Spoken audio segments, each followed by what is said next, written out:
During the 1970s, gold's bull run from $35 per ounce to a high of $850 per ounce for a gain of 2,329% came during a time of rising interest rates.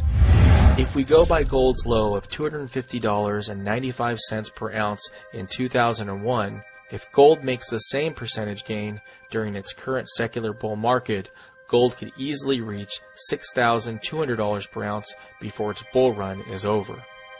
The best way to gauge inflation is to simply look at the price of gold. Gold is the most stable asset the world has ever seen.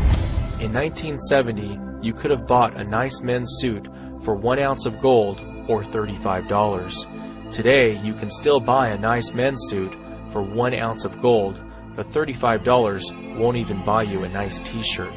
Although the Federal Reserve doesn't admit it, they secretly watch the price of gold like a hawk.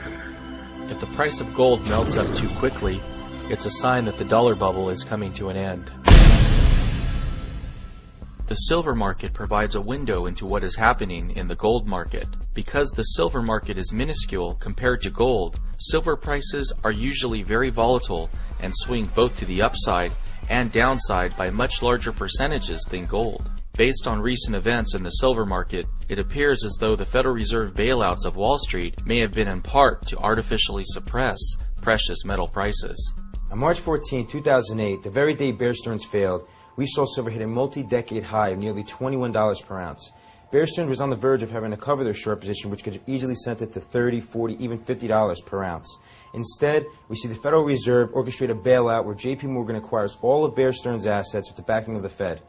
Next thing we know, J.P. Morgan, they acquire the silver short position of Bear Stearns, manipulate the price to below $9 per ounce.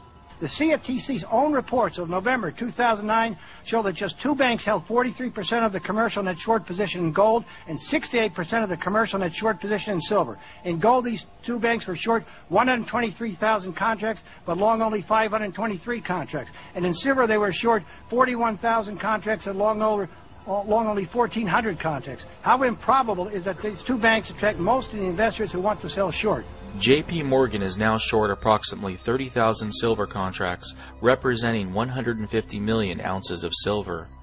This is one of the largest concentrated short positions in the history of all commodities, representing 31% of all open COMEX silver contracts.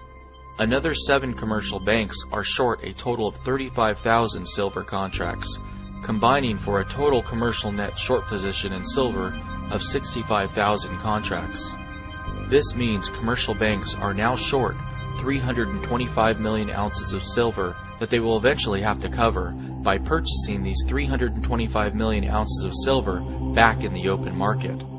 This could create the largest short squeeze in the history of all commodities. Since the beginning of World War II, the world has consumed more silver for industrial uses than it has produced from silver mining and recycling. 70 years ago, the world had 10 billion ounces of above-ground silver inventories. Today, it is estimated that there are only 1 billion ounces of silver inventories left. Silver is currently only 1.5% the price of gold, despite the fact that above-ground inventories of gold have become much more plentiful than silver. In the first quarter of 2010, the U.S. Mint sold 9,023,500 American Silver Eagles, the most since the coin debuted in 1986, and up from 8,299,000 sold in the fourth quarter of 2009. All U.S. silver mines combined are currently producing only 40 million ounces of silver annually. This means that the U.S. needs to use almost all of its silver production just to keep up with the demand for American Silver Eagle coins. The fact of the matter is this. The gold to silver ratio of 64 would not be possible unless silver was being held artificially low through manipulation. I don't believe it is possible for the silver that J.P. Morgan is short to be backed by physical silver. Most likely, J.P. Morgan is naked shorting silver by selling paper silver that doesn't physically exist. Are you concerned that the shorts will not be able to deliver if called upon? No, I'm not at all concerned. For one thing, it's been persistently that way for decades. Another thing is that there are any number of mechanisms allowing for cash settlement. Precious metals are financial assets, and like currencies and T-bills and T-bonds, they trade in the multiples of 100 times the underlying physical. What Mr. Christian fails to realize is that investors around the world that are holding paper silver contracts believe they actually own the physical silver.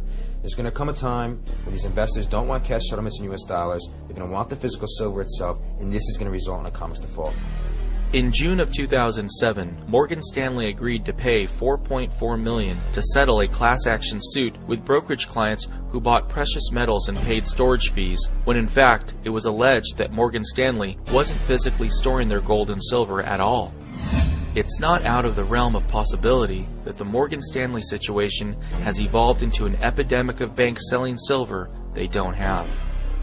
During the past couple of months, 18.5 million ounces of silver have been taken out of the silver ETF, SLV. With silver prices up nearly 20% during the same time period, it's unlikely that SLV investors have been selling. The withdrawals from SLV have taken place at the same time as large inflows have come into COMEX warehouses. This means we could be seeing dealers who are scrambling for physical silver to deliver to their wholesale customers. If they are having to take their silver from SLV, it could be a sign that very little silver remains in unreported silver inventories. A major silver short squeeze could be imminent. Based on the government's own CPI index, silver's all-time high in January of 1980 of $49.45 per ounce would equal $138 per ounce in today's dollars. If you account for how the government's CPI index understates inflation, silver's real inflation-adjusted high in January of 1980 was $440 per ounce. If we see a COMEX default and a short squeeze as investors around the world demand physical silver, the price of the physical silver could rise astronomically from its current level of $18 per ounce. Based on gold's current price of $1,150 per ounce and the historical gold-silver ratio of 16, a silver price of about $72 per ounce could be realistic as soon as JP Morgan's manipulation comes to an end.